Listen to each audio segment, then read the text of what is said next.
On this edition of Independent Sources, questioning Columbus, why more states and cities in the United States are no longer celebrating Columbus Day. I think that there are quite a number of heroes in Italian history that they don't need to celebrate, in my opinion, who was the first mafioso of the hemisphere.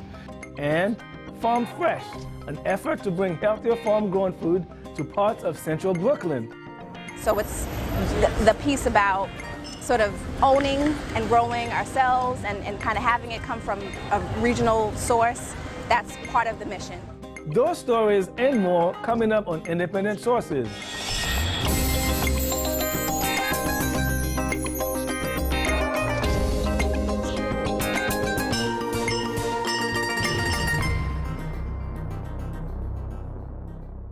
Welcome to Independent Sources, bringing you news from New York's ethnic and immigrant communities.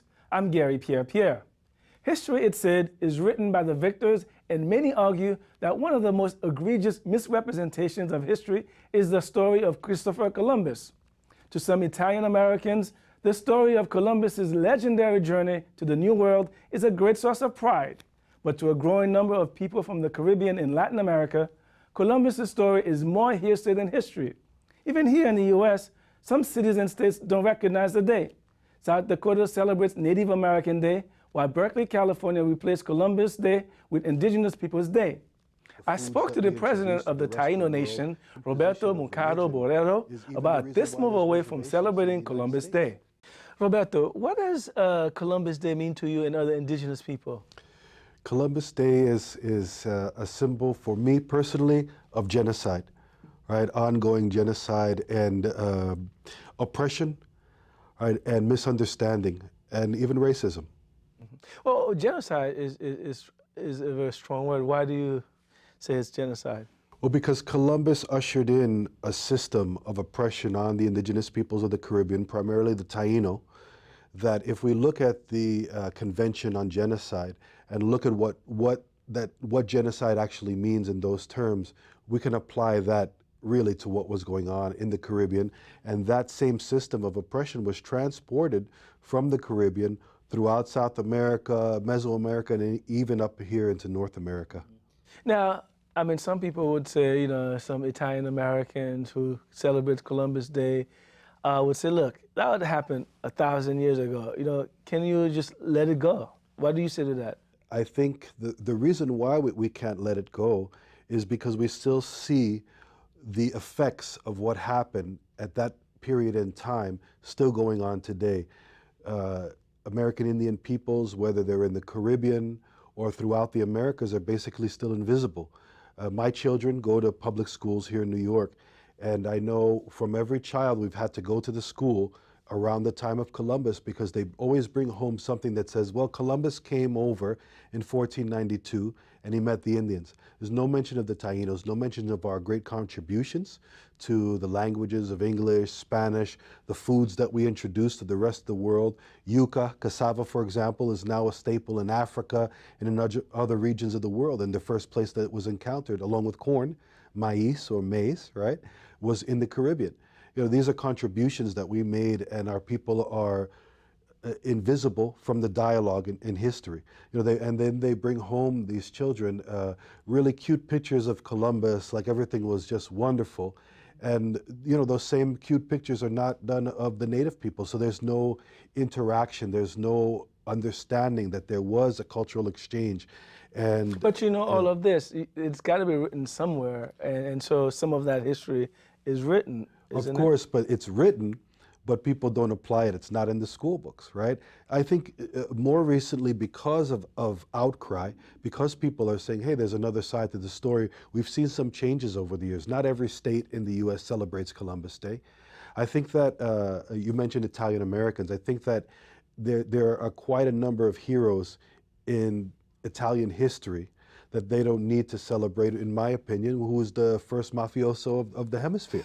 This is the man who started the transatlantic slave trade. To his credit, he was just working for the Queen of Spain, he was an explorer. That's what he did, and so he happened here, and then the rest, was that his doing, or was it the powers back in Europe decided they can exploit this really rich and fertile land? I mean, Well, a lot of it was his doing personally. I mean, his logs are there for everybody to read.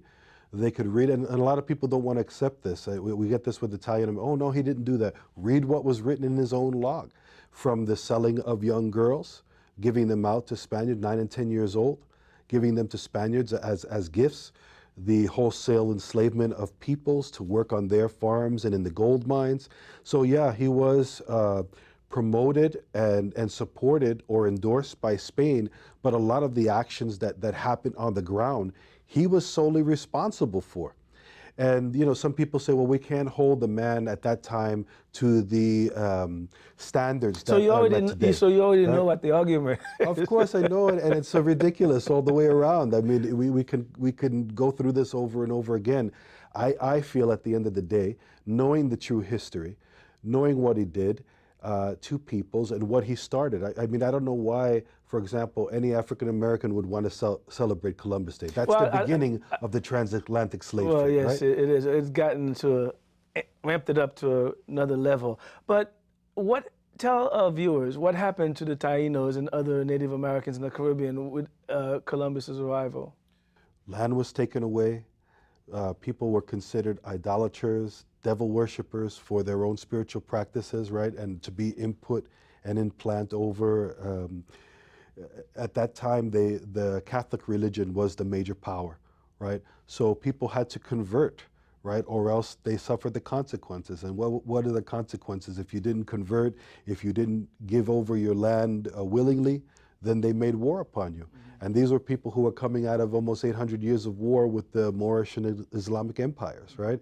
So they were hardened, battle-ready people that were coming over. And they didn't come over to plant beans. You know, they came over to look for gold. What was then the emerging Europe at the time, there was really no Spain or Italy. These were like kingdoms that were coming together. And they became empires from the gold that they took from the Western Hemisphere. So that time period, that imposition of religion is even the reason why there's reservations in the United States. Well, from your standpoint, how do you feel? Is there a movement afoot even in New York or throughout the country to really stop celebrating Columbus Day? Well, I think at the grassroots level, yeah. I think in universities, there's a lot more awareness building. There's more Indigenous Peoples Days happening, whether the city itself or the state itself recognize it. I don't know if there's a big movement as far as people who are not of Native descent or maybe African descent to change this kind of day. The city of Seattle is debating. Earlier this year, Minneapolis just changed their Columbus Day, their celebration. So there is a movement happening. Whether it's a strong movement, I mean, this is what we're here to continue to educate. And it's not against Italian Americans. Well, that was going to be my next question. Whenever these movements are afloat, do you get pushback from the Italian community to say, look, you know, this is our hero. We know a lot of things happened. You may want to put everything that happened under his back, but we just feel this is a way to celebrate one of us. Yeah, again, I think there's plenty of other heroes in Italian history to celebrate. If it's going to be an Italian Heritage Day, fine. But why do we need a taxpayer holiday, right, that's funded with our tax dollars? It's not a federal holiday. It is a federal holiday. I mean, because in New York, states don't have to celebrate it, but it is a federal holiday. It was made that in the 1930s. Actually, it was the Knights of Columbus and other Italian Americans who are pushing that. If you were to summarize, what do you want people to really take away as, you know, they approach Columbus Day celebration? What should they take away from it? Those people who are not as close to the issue as you are, who don't have any problems per se with this whole situation? I think the problems, people not having problems, is that they're not educated enough in this story. Although the material is out there, people can read it, it's just really glossed over in the schools. As I said, from very early on, we're taught to believe that Columbus was this wonderful man, right? And so that continues on through till you get to high school or college, when you can actually read books like Howard Zinn's, history of the real history of the Americas, or something of this, and when you can start to educate. But I think that if people can see what we're talking about, there could be more dialogue and more understanding, even with the Italian American community, to see that really this is not the key person that they would want to, understanding the history, prop up as the hero. right?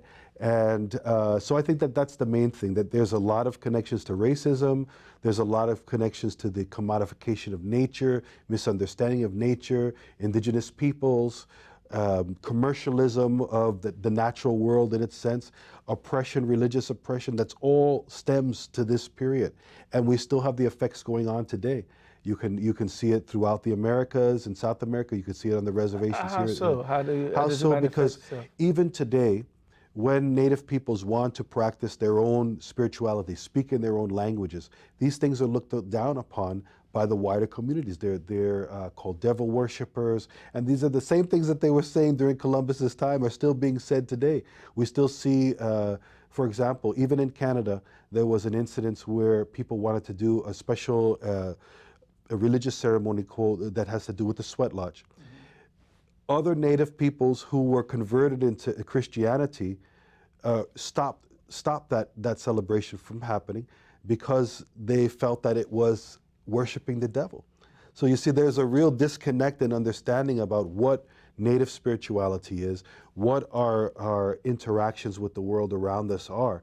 This is just part and parcel. I mean, we could see the destruction of the world around us to see that people really don't understand their relationship with the earth. And all of this has to go back. Look at Columbus's log. The first thing he did was see the trees, see the plants, and he was already calculating that these things would be worth a lot of money, right, along with the gold. So he was right about something. You got to give him credit. Well, unfortunately, Roberto, we're out of time. Thanks for joining us. Oh, thank you very much for having me. Pleasure. Thank you. Still to come on the show, a celebration of Middle Eastern art. Before that, Crystal Lowe has some other news. Thanks, Gary. Here's a look at some headlines from New York's ethnic and community media. From city limits, many parents believe that the Department of Education is dropping the ball when it comes to providing proper instruction and resources for special needs students. Statistics from the 2012-2013 school year show that more than 5,600 families filed complaints with the DOE over issues stemming from schools' lack of provisions for these students. The DOE says it's limited by financial constraints. The school's budget is set by October 31st of every school year, and this leaves little room for additional requests and issues that may arise throughout the year. Despite the financial difficulties, the DOE has tried to address some of the parents' needs by making the complaint process a little easier. The Uptowner reports that the poet Nanzaki Shang's theater piece, For Colored Girls Who Have Considered Suicide When the Rainbow Is Enough, has once again come to life in the form of a new exhibit at the Schomburg Center for Research in Black Culture in Harlem. Shang's poetry tackles everything from abortion and rape to domestic abuse. Shang notes that Black women are facing the same challenges they did when her poetry first opened on Broadway 40 years ago. The exhibit is called I Found God in Myself, the 40th anniversary of Nanzaki Shang's For Colored Girls. It features 20 commissioned art installations that reflect lines from the play and will run through January 3rd. Indian Prime Minister Narendra Modi recently announced that his government will implement a lifetime visas program for Americans of Indian descent and a new visa on arrival system for all U.S. citizens. The Indian Prime Minister says this is one way to address the needs of Indian Americans who have found themselves frustrated with India's dysfunctional visa processing system. That is from Gotham Gazette. Voices of New York reports a Staten Island community known as Little Liberia has been the site of a lively food market for the past decade. Unfortunately, due to the Ebola epidemic in Liberia, the market has recently faced a rapid decline in visitors. The market, which used to be the home to approximately 20 different stands selling everything from dried fish to seasonal fruits, all imported from Liberia, now has fewer than 10 stands and went from attracting hundreds of customers to now just seeing roughly 50 visitors a day. Little Liberia is the largest Liberian community outside of Africa, with an estimated population of 10,000. Ebola has hit the community's homeland the hardest, with a death toll climbing above 1,500 people. People fear that somehow goods imported from the country may potentially be infected. However, health officials say that there is little possibility of contracting the virus from the imported goods. Ebola spreads through direct contact with bodily fluids, not through food or water. Those were just a few headlines from New York's ethnic and community media. Independent sources will be back right after this. Thanks for staying tuned. Bowery Arts and Science in the East Village will host a showcase of modern and classical Iranian artists called Bion. The word means expression in Farsi. The show's producers say it's a means of giving Iranian artists a platform for their work. Zyphus Lebrun spoke to the show's producer, Susan Perret, and the curator, Mohammed Gulabi, about the showcase. Susan and Mohammed, thank you very much for being in studio with us today. So we'll start with you, Susan. Bion Art Showcase. Let's talk a little bit about what that is. Sure. Bion means expression in Farsi, and it's a showcase of music, art, and storytelling, and sometimes comedy, through the eyes of Iranians and Iranian Americans. It sort of highlights the nuance within the community that we see in New York, and also connects with Iranian artists in Iran and here. So, Mohammed, how did you get involved with Bion? Well, it was, like I say, totally by accident. We were at the Iranian event that's every month. I think last Tuesday of every month, there is a movie screening, docu night, and we were there. And after screening, we were talking about things, and Suzanne talked about her idea about Bion show, or at that time it wasn't Bion, but it was an idea, and then we kind of just connected like over the conversation, and then we started to work together with each other. So to you, Susan, Bion itself, how did you choose the participants for the showcase? So when the first thing, whenever I put together anything, I leverage my network first. And so I connected with a musician named Naveed Kandalusi, who's an incredible classical violinist and also a master of Persian classical instruments, through Brooklyn Raga Massive, which is an Indian music collective that plays a showcase every Wednesday in Prospect Heights. And he had actually come in to jam on the kamancha, which is a Persian string instrument, with Indian musicians like the tabla. So that's where I met him. And then I met, for the first showcase, which was on September 23rd at Galapagos, I met Asi June, had posted on YouTube, and I knew a comedian. I'm a humor writer, and I had connected with a comedian named Aparna Nancharla, who's an incredible comedian who knew Asi, and through that network, I sort of met her. And then, through Googling and social media, I met Vatan, who is a Brooklyn Persian folk band, and then Nima Jarabchi is a friend of a friend who's also a stunt actor, an incredible performer, and yeah, so it was, this whole show sort of came together. And then with Mohammed, he presented artwork from Mahmoud Reza Nurbakhsh, and he sort of completed this package of this complete sensory experience for the first showcase with the artwork. Great. Now, Mohammed, in kind of doing a little bit of research for this piece, I understood that the Iranian community here is growing in New York and so forth, especially the artistic community. How have you seen that kind of reflected in what's coming out of that community here? Is there like a big boom of Iranian art and so forth? I think this is a very big international scene, and Iranian artists are talented, and they can be in this international scene, and they can do as good as other artists if they have the opportunity.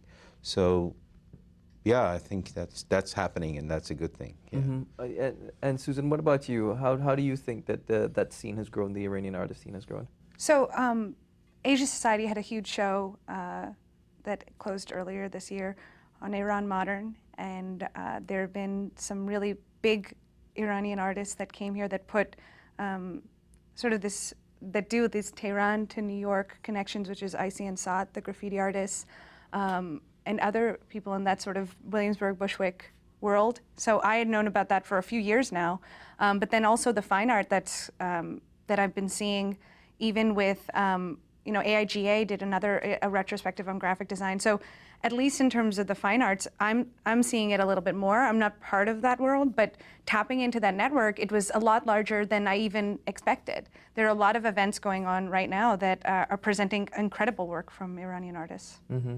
So numbers-wise, who is in the showcase? So right now, what we're looking for is to build each show and see who we're connecting with to pair the different, so Bion is expression. So we're sort of figuring out what expressions work together. So for the second showcase, for example, there was performance art. So another storyteller would be involved. Let's bring another type of expression, which is from the Jewish community. And we had a Muslim art actor who's reading a Jewish story. So it really is about necessarily having a certain amount of people, but what content is driving the concept, and then what fits, let's say, even little things, what fits with the venue, what fits with the time of the year. This time, the first showcase was on the equinox. So in my head, that was sort of playing a role. This showcase is the day after Maragan.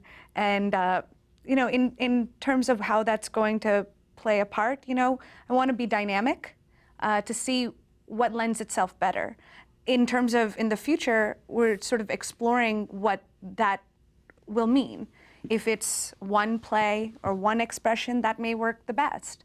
But we're sort of keeping it flexible to see what's the best path and getting feedback from the audience and from the performers and from us to see what's next. So it really depends, I would say. Mm-hmm. So tell me, when is this showcase going to run until? So this one, the second showcase is on October 12th, and it's for that day. It's a one-time performance. And Bion in the future, we'll see what's going to happen. But really, it is about music, storytelling, art, comedy, and maybe in the future dance. But it's through this lens of the Persian American community. All right. Well, and just a final thought before we go, Mohammed. What are your feelings in general about this? Are you excited for? Well, definitely, I'm excited, and I think that there's a lot to say, there's a lot to do, and as much as we try to be perfect, there is always something that we can add to what we do or what we did before. This is also very important. When they come to New York, they are New Yorkers. Or they're part of New York society or artist society, and in this global world, we can't just say, oh, these are Iranian artists and these are Indian artists. There are artists that work within this culture and context of this huge, amazing city. So the fact that we choose this platform is kind of giving the opportunity to this specific community just to talk.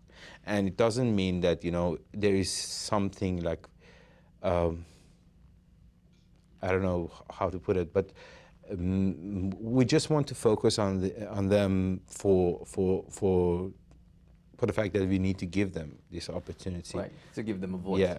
Exactly. Mohammed and Susan, thank you very much for being in studio today. Thank you so much. Thank you.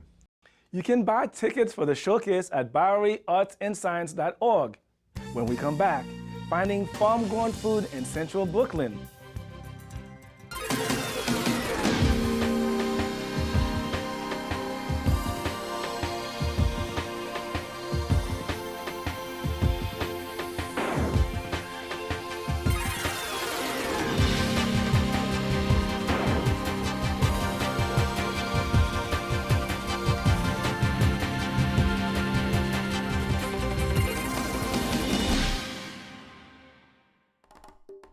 Finally from us, we've talked a lot about food access on this show in the past, and we wanted to highlight another effort to get healthier food into areas that are considered food deserts.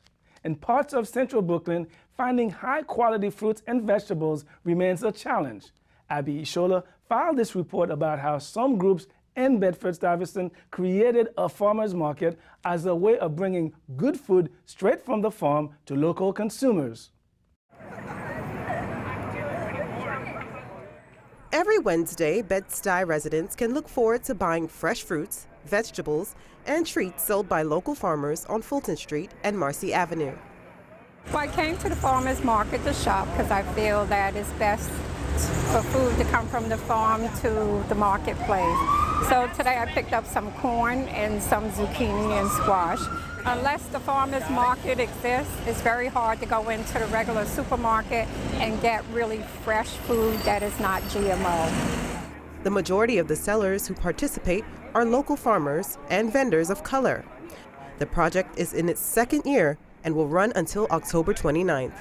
That's part of the reason the market exists. The New York City Food and Fitness Partnership, along with a host of other community organizations, came together to create this market in an effort to make healthier and high-quality foods more accessible in Bed-Stuy and other communities in central Brooklyn. So it's the piece about sort of owning and growing ourselves and kind of having it come from a regional source. That's part of the mission. And having it available to residents so that it's readily available and they don't have to go to, I don't know, Union Square Farmers Market or something that's way out of this community. This healthy food mission doesn't stop here. The NYC Food and Fitness Partnership, along with other organizations like the Partnership for Healthier Brooklyn, have also extended the project into the area's largest supermarket. Every first Friday of the month, there are demos on food preparation. They also offer group tours of the store to educate residents on healthier options available for purchase. It's really easy to make. I just made it here. It looks like that. And you could substitute, you could use either peaches or any other kinds of fruits you have. Yes, it's cilantro. You could also use parsley. Yeah. It's really important to have this type of event because people have so many other challenges in their daily lives that eating healthy is not at the forefront of their concerns. So when you get to come into an environment like this and say, oh, by the way, do you realize that you have new options here that you've never tried? Have you thought about introducing kale into your diet? Some participants can attest to that. Unfortunately, I started off enjoying fast foods, and I'm paying for it right now.